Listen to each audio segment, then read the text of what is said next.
ओम। आज मैं एक नए वीडियो लेकर आपके साथ सामने आया हूं, जिसमें ये कोरोना वायरस के कारण पूरे भारतवर्ष में लॉकडाउन है और लोग घरों में हैं और घरों में रहने के कारण ज़्यादा समय बच्चे, परिवार, अपने माता पिता, बुजुर्गों के बीच रहने के कारण एक अभ्यास छूट सा गया है और लगातार रहने के कारण कोरोना के कारण घर में डिप्रेशन और झुंझलाहट, छोटी छोटी बातों पे गुस्सा आना, ये सामान्य रोग हैं, सामान्य बीमारी है। तो आइए इसे कैसे निजात पाएं, इस पर हम चर्चा करते हैं। शास्त्र में लिखा गया कि उद्यांत पुरुष वन्यान्यम जीवंतु ते दक्षति कृणोमि, अर्थात ईश्वर ने हमें धरती पर एक विशेष कार्य के लिए भेजा है। ये जीवन अमूल्य है, छोटे उद्देश्यों के लिए जीवन जीना जीवन का अपमान है, ऐसा हमारे शास्त्रों में कहा गया है। ऐसे परम पूज्य श्रद्धेय स्वामी रामदेव जी महाराज अक्सर कहते हैं। तो ये जीवन बड़े उद्देश्यों के लिए जीना चाहिए, बड़े विचारों के साथ जीना चाहिए, लेकिन ये शरीर चूँकि हमेशा एक जंग शरीर में और रोगों के साथ एक जंग होता है, और उस जंग में जब शरीर जीतता है तो व्यक्ति रोग मुक्त होता है, और जब रोग जीतता है तो शरीर रोगग्रस्त होता है। तो आइए शरीर के रोग के बारे में समझने का प्रयास करें। कुछ रोग तो बहुत स्पष्ट है, जिसको हम दैहिक रोग कहते हैं, फिजिकल डिजीज कहते हैं। वो हमारे शरीर में, जैसे हार्ट का खराब होना, लीवर का खराब होना, किडनी का खराब होना, माइग्रेन का होना, मेंजाइटिस का होना, ये हमारा फिजिकल डिजीज है।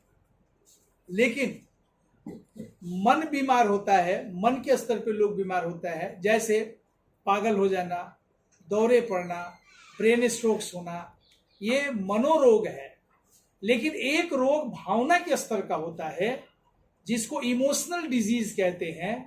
आज हम उसकी चर्चा करते हैं।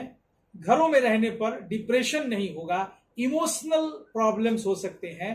तो घर में रहने में न तो फिजिकल डिजीज हो सकता है, क्योंकि फिजिकल डिजीज के लिए आप पहले से तैयार हैं, योग कर रहे हैं, आप हेल्दी डाइट ले रहे हैं, तो आप रोगग्रस्त नहीं होंगे शारीरिक रूप से। मानसिक रूप से भी चूंकि एक अच्छा माहौल है, घर में एक साथ रह रहे हैं, जो बीमारी है वो है भावना के स्तर का, इमोशनल डिजीज। तो इमोशनल डिजीज से कैसे मुक्ति पाए, आइए इसके बारे में समझने का हम प्रयास करते हैं। ये जो हमारा जो शरीर है, वो हमारा ये ब्रेन है, मस्तिष्क है, और इस मस्तिष्क में न्यूरोट्रांसमीटर के माध्यम से हमारे ब्रेन जो है वो कार्य करता है। और ये न्यूरोट्रांसमीटर्स के 6 बड़े पार्ट हैं। एक जो पार्ट है उसमें है सेरोटोनिन, दूसरा है वो है ग्लूटामेट, डोपामीन, एंडोर्फिन। ये हमारे लिए जो केमिकल्स हैं, ये केमिकल्स हमें रिचेस्ट बनाते हैं। तो इस इमोशनल रिचेस्ट में अगर आप योग करते हैं तो कैसे आप इससे इमोशनल डिजीज से कैसे फ्री रह सकते हैं, आज हमारा चर्चा का विषय यही है।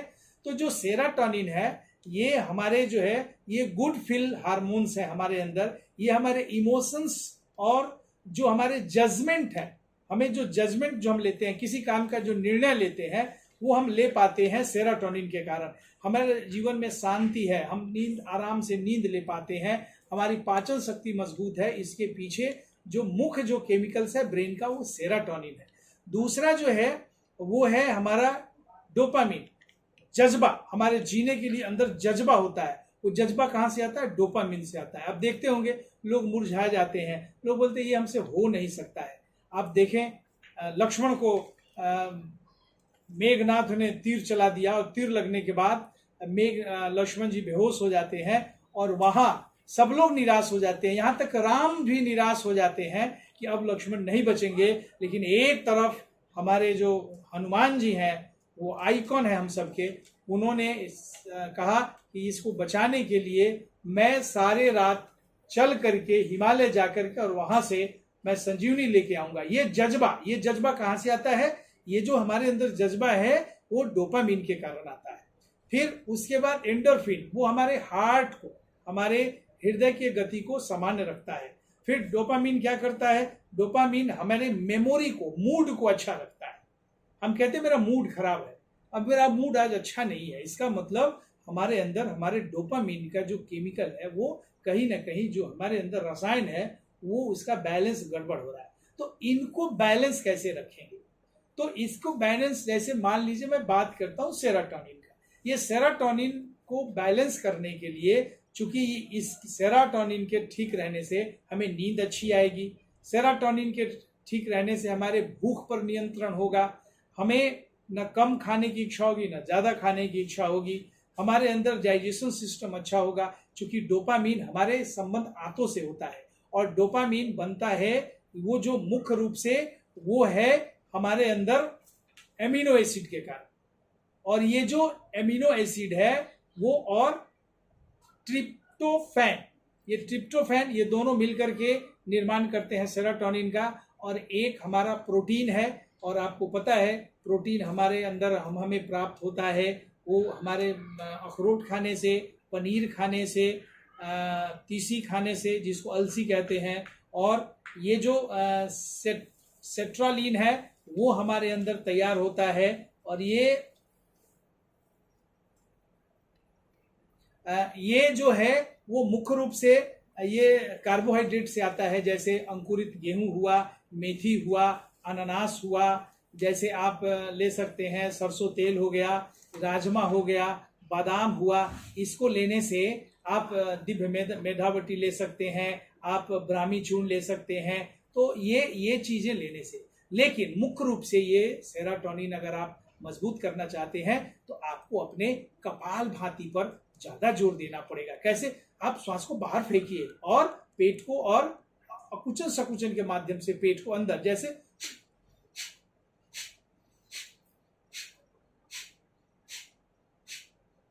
आप पद्मासन में बैठ जाइए, वज्रासन में बैठ जाइए, सीधासन में बैठ जाइए, और बैठ करके आप ध्यान मुद्रा, अपान मुद्रा, शून्य मुद्रा, वायु मुद्रा, आप किसी मुद्रा का चयन कर लीजिए और फिर आप नासिका से श्वास को बाहर फेंकिए।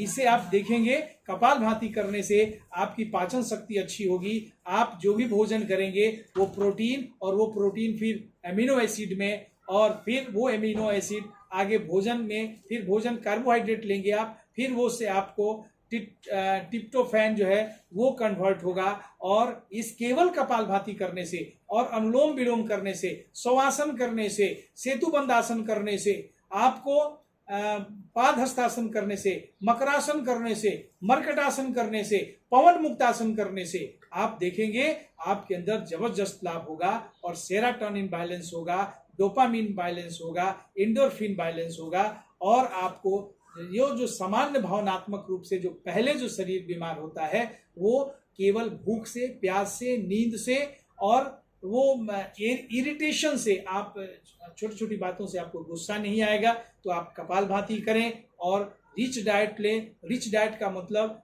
तेल और पकौड़े और भुने तले चीज़ों से नहीं है। रिच डाइट का मतलब अंकुरित अनाज लीजिए, फल लीजिए, आप हरी सब्जियां लीजिए, आप नारियल का पानी लीजिए, आप जो है खाने में अखरोट का प्रयोग करिए, आप खाने में मूंगफली का रात में भिगो कर लीजिए, मेथी के दाने का सेवन करिए, कपालभाति करिए और प्राणायाम नियमित करिए। और मैं तो कहता हूँ लॉकडाउन में आप 2 घंटे प्राणायाम करिए, और परम पूज्य श्रद्धेय स्वामी जी लगातार आपको अपने फेसबुक पर, ट्विटर पे आते हैं, और आपको इंडिया टीवी से आ रहे हैं, वैदिक चैनल के माध्यम से लगातार प्रत्येक दिन 4-4, 5-5 घंटे योग करवा रहे हैं। आपको कुछ नहीं करना है, आप कहीं मत जाइए, आप श्रद्धेय स्वामी रामदेव जी महाराज को फॉलो करिए, और उनके फॉलो करने से आप बस उनके साथ बैठ जाइए, योग प्राणायाम करिए। और अगर आपको विशेष जानकारी लेनी है तो आप हमारे आरोग्य पटना चैनल को सब्सक्राइब करिए